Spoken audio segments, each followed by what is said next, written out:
Gagawa tayo ngayon ng Bicho Bicho. So, ito ang mga kailangan natin. All-purpose flour, melted butter, salt, sugar, instant dry yeast, hot water. Una natin gagawin, i-combine natin hot water at ang butter, ang salt, at ang sugar.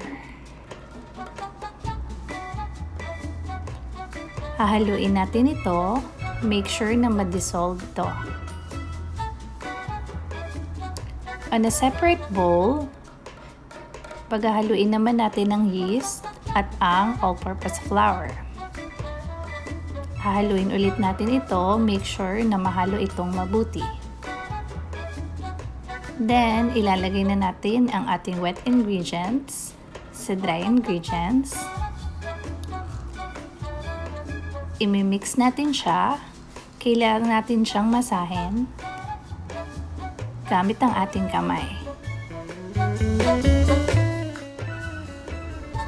So, ito na ang ating minasang dough. So, tatakpan lang natin siya at hihintayin umalsa for 1 hour and 15 minutes. So, ito na ang umansa nating dough. So, ang gagawin natin ay ikakat natin siya sa small pieces.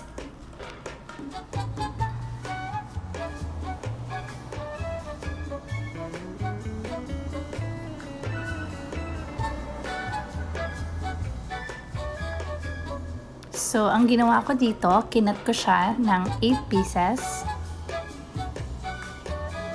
Yan na.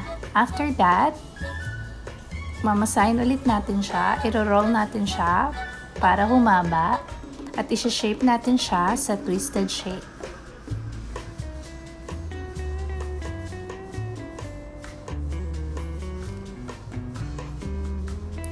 So, ayan na ang 8 pieces na twisted shape na dough. So, i-cover ulit natin siya. At isi-set aside at hihintayin na naman ng 15 minutes para umalsa ulit. So, after 15 minutes, ayan na ang twisted shape dough. At ready na siya for frying. So, ginawa ko dito, kinat ko siya into half para magkasya siya sa frying pan. Ipiprito na natin siya at hintayin maging golden brown.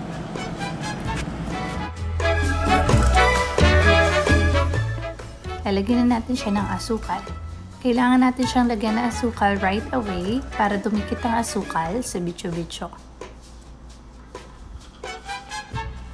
Kailangan mainit pa siya. So, ayan na ang Bicho Bicho.